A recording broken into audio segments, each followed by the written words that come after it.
Baik, kita lanjutkan ke contoh kasus nomor 2 tentang kasus antrian.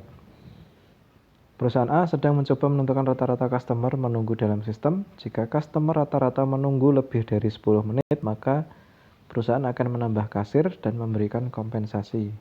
Diketahui kasir buka mulai jam 9 pagi.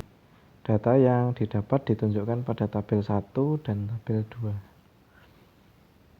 Nah, ini ada tabel. Yang tabel 1 itu menjelaskan tentang waktu antar kedatangan, dan tabel kedua ini menjelaskan tentang waktu pelayanan. Kalau di data di video sebelumnya, itu kan ada X dengan frekuensi, kemudian kita ubah jadi probabilitas. Tapi kalau di sini sudah diubah jadi probabilitasnya, probabilitas frekuensinya. Oke. Nah, kemudian sama seperti di video tentang Monte Carlo, di sini kita tentukan dulu interval-intervalnya. Nah, ini Anda perhatikan ada 2 tabel yang berbeda, yaitu tabel untuk kedatangan dan tabel untuk pelayanan. Nah, 2 hal ini adalah event yang berbeda. Nanti kita mau simulasikan. Nah, kita tadi untuk antar kedatangan ada antar kedatangan 0 sampai 5. Kita bahas dulu untuk yang kedatangan. Probabilitas kumulatif, ini tadi dari soal, dari tabelnya tadi, 0,1 untuk antar kedatangan 0, artinya ada 10 bilangan interval bilangan acak, yaitu dari angka 1 sampai angka 10. Di sini ada 10 angka nanti. Antar kedatangan 1, probabilitas kumulatif 0,45, artinya nanti dari angka 11 sampai 45. Antar kedatangan 2, probabilitas kumulatifnya 0,70, interval bilangan acaknya adalah dari 46 sampai 70, dan seterusnya. Nah, ini ada ralat, ini harusnya, nah, 0,95 dari 86 sampai 95. Kemudian di sini ada 1, artinya sampai dari 96 sampai 00. Nah, yang di pelayanan juga sama. Ini harusnya sampai 00, sampai kembali lagi ke 00. Nah, untuk yang kedatangan ini, berarti kan dari 95 ke 100 itu ada 5 angka ya. Ada 5 angka, berarti angkanya 96, 97, 98, 99, 00. 1, 2, 3, 4, 5. Angka ini yang kita tempatkan, yang nanti akan direpresentasikan sebagai waktu antar kedatangan 5. Oke, ini saya hapus dulu. Pertanyaan, apakah perlu menambah kasir dengan melakukan simulasi sebanyak 15 kali? Kemudian customer keberapa yang mendapatkan kompensasi? Nah, diketahui bilangan acak untuk pelayanan dan kedatangan ini sebagai berikut. Jadi beda ya, kalau kita pakai satu deret bilangan acak, baik untuk servis maupun kedatangan, bilangan acaknya sama, berarti nanti asumsinya servis dan kedatangan itu sama, berarti nanti nggak akan ada antrian. Nah, makanya di sini kita pakai deret bilangan acak yang berbeda. Untuk servis sendiri, untuk kedatangan sendiri.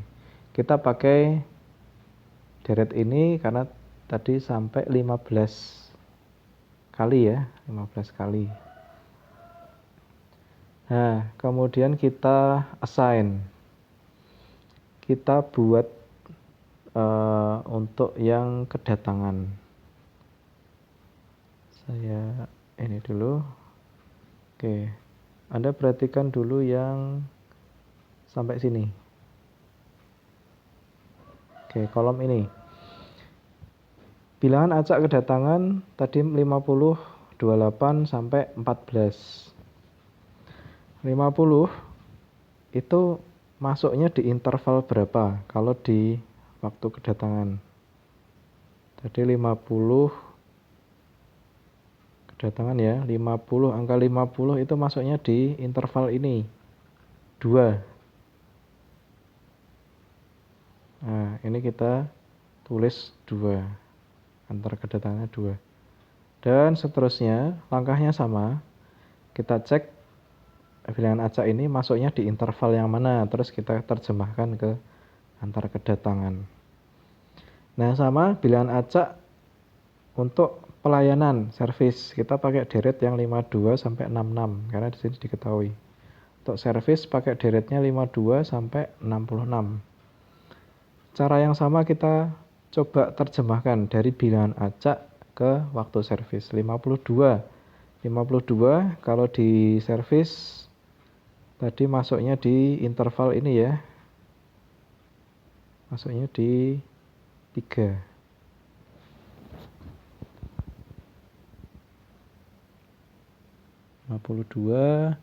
Interpretasinya 3 dan seterusnya. Caranya sama. Berarti sekarang kita sudah punya data ini. Ini dari hasil generate bilangan random antara kedatangan dan waktu servis. Kemudian kita buat skenarionya nih.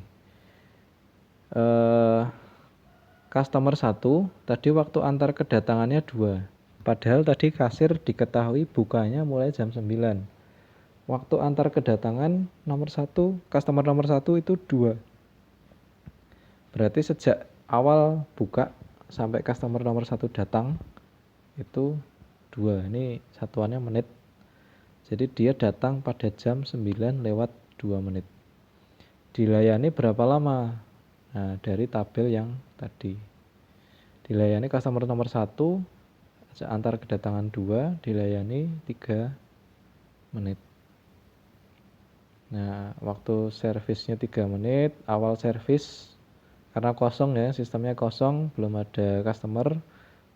Begitu datang langsung dilayani 902, 905 selesai. Waktu tunggu tidak ada. Waktu di dalam sistem 3. Berarti di sini ada waktu menganggur karyawan atau sistem.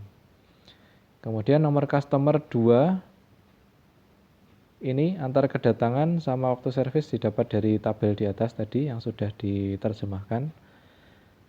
Antar kedatangannya 2. Berarti jarak dari customer nomor 1 datang sampai customer nomor 2 datang itu 1.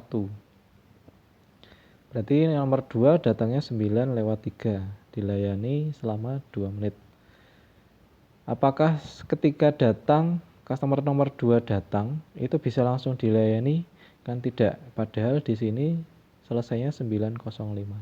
Ini asumsinya kasirnya 1 ya. 903 tidak bisa, jadi dia harus menunggu dulu sampai selesai. 905 baru bisa dilayani. Dilayani berapa lama? Di sini 2 menit. Selesainya 907. Maka kesimpulannya customer 2, waktu tunggunya 2, waktu di dalam sistemnya 4. Waktu di dalam sistem adalah waktu ketika dia dilayani termasuk waktu menunggu.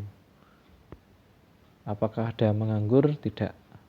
Dan seterusnya. Silahkan ini Anda coba, Anda pahami.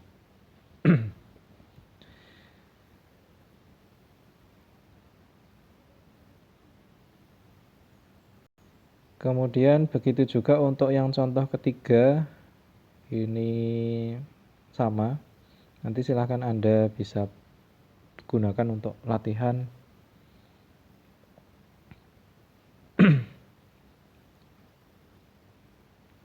Ya, jadi intinya di dalam simulasi Monte Carlo ini setelah probabilitasnya kita ketahui, nanti kita bisa tempatkan intervalnya, interval untuk bilangan acak. Nah, bilangan acak ini sebenarnya dari mana?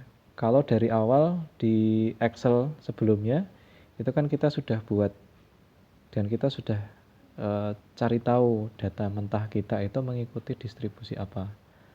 Nah, itu nanti yang akan kita pakai sebagai dasar untuk mengenerate bilangan random.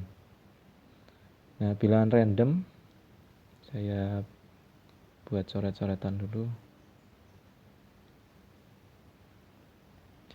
Nah, bilangan random.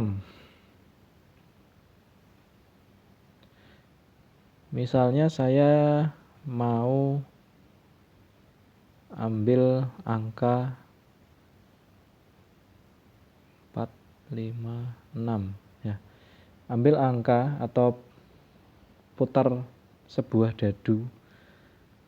Ini kan setiap angka-angkanya artinya punya kesempatan yang sama. Kalau bilangan random dari 1 sampai 6 benar-benar acak, maka di sini ini probabilitas, maka setiap nilai itu probabilitasnya sama. Probabilitas kemunculannya sama. Nah, nanti ada bilangan random yang mengikuti distribusi tertentu. Kalau kita lihat, yang paling mudah, nah ini ada distribusi normal.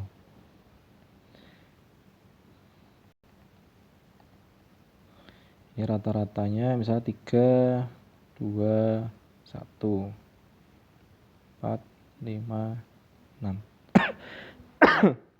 Nah, artinya ketika kita mau generate bilangan random yang mengikuti distribusi tertentu, berarti ada beberapa angka yang probabilitas kemunculannya itu lebih tinggi dibandingkan teman-temannya yang lain.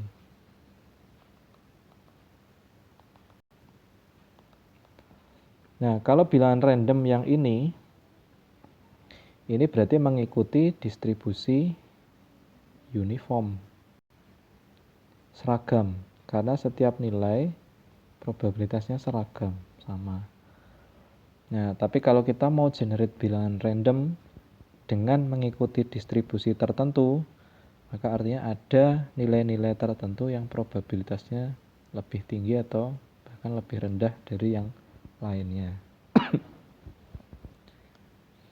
Jadi itu alasan kenapa di Excel sebelumnya itu kita harus cari tahu dulu data kita itu mengikuti distribusi apa.